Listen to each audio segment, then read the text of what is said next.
Rodrigo, ele está à frente do site Dossiê Moraes, que denuncia abusos cometidos pelo ministro.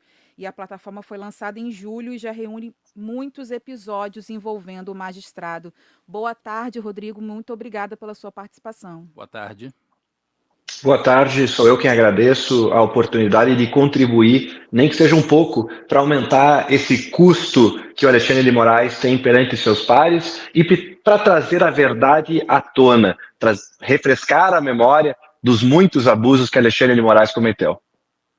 Rodrigo, quero começar te perguntando sobre o site Dossiê Alexandre de Moraes, sobre a criação dessa página, como que se deu?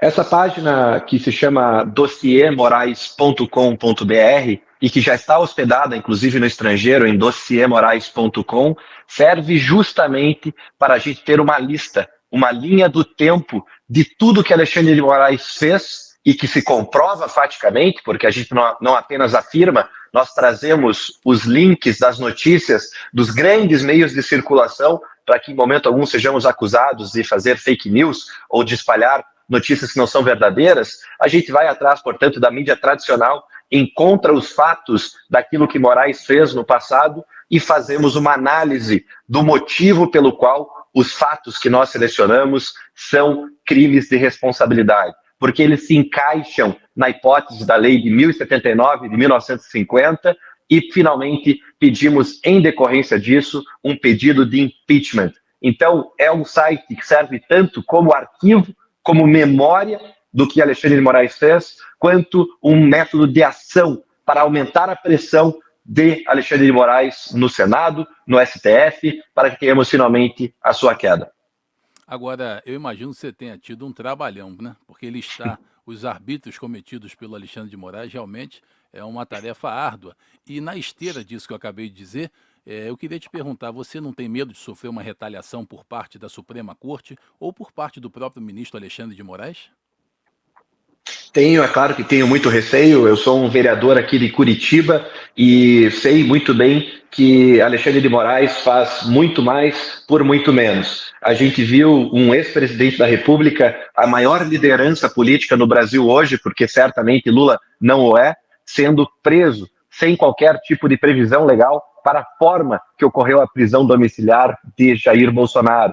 A gente vê um ex-presidente tendo as suas mídias cortadas, a gente vê um ex-presidente sendo punido por atos que não cometeu, que são imputados ao seu filho, que também também não são atos criminosos. Então é evidente que eu tenho esse receio, e é justamente em decorrência desse receio que eu não estou sozinho. Eu tenho ao meu lado dezenas de milhares de brasileiros que já assinaram a nossa petição pelo impeachment de Alexandre de Moraes, com base nos fundamentos que nós juntamos até agora. A gente está falando de 78 casos e mais de 50 mil pessoas como coautoras desse processo de impeachment. E não são só essas pessoas, não é o brasileiro que está ao meu lado, são figuras importantes da nossa República, como o senador Eduardo Girão, que prontamente assumiu esse compromisso comigo de me ajudar a divulgar e estar constando junto em mais um pedido de impeachment.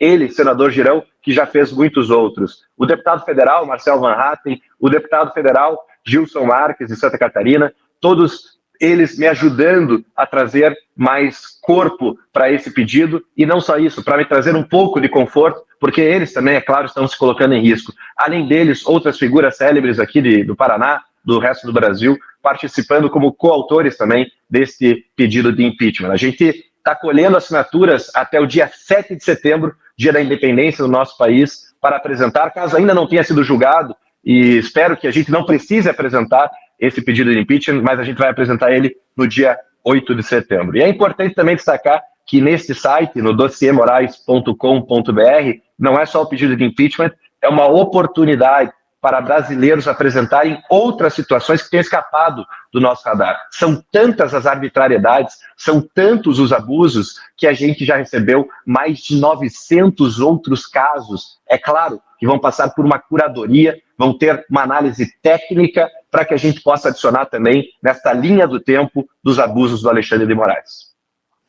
E, Rodrigo, são mais de 70 arbitrariedades, né, que estão listadas no momento no site, são dezenas. Eu queria te perguntar se alguma te chamou mais atenção ou se você percebeu, Marcos até citou que você deve ter tido um trabalhão. Sem Mas dúvida. se você percebeu que há uma linha, que há um modus operandi da forma de Moraes agir?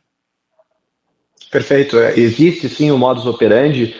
O primeiro caso que nós inserimos foi o aceite do ministro Alexandre de Moraes, por indicação do Toffoli, é sempre importante lembrar, para assumir sem distribuição o inquérito das fake news. E esse inquérito que foi prorrogado dezenas de vezes, junto a outros inquéritos que fazem uma confusão tremenda, justamente para dificultar qualquer tipo de resposta por parte daqueles que são vítimas desses métodos ilegais.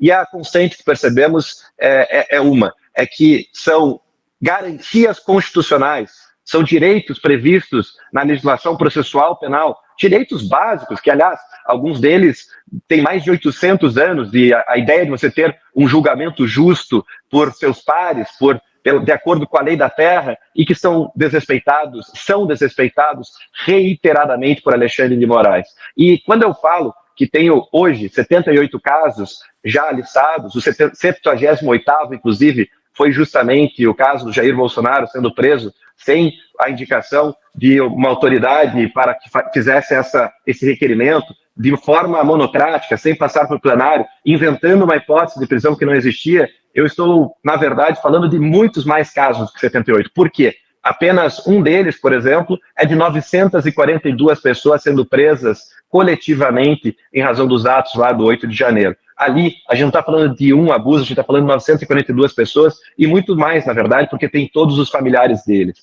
Hoje mesmo, a gente recebeu um relato e repassamos já para um jornal local aqui do estado do Paraná, para que desse publicidade para uma das pessoas que foi perseguida em razão da sua presença no dia de 8 de janeiro, muito embora ela não tenha feito nada para quebrar absolutamente nada, não cometeu crime algum. E é um relato que machuca, é um relato que a gente já compartilhou nas nossas redes sociais, e é esse tipo de situação que a gente quer expor com a nossa plataforma, é para a gente ter a memória viva de cada uma dessas situações em que direitos foram feridos no Brasil. Quando a gente fala de anistia, eles se esquecem lá do outro lado que quem mais precisa de anistia hoje é quem esteve ao lado do Alexandre de Moraes ao longo dos últimos anos.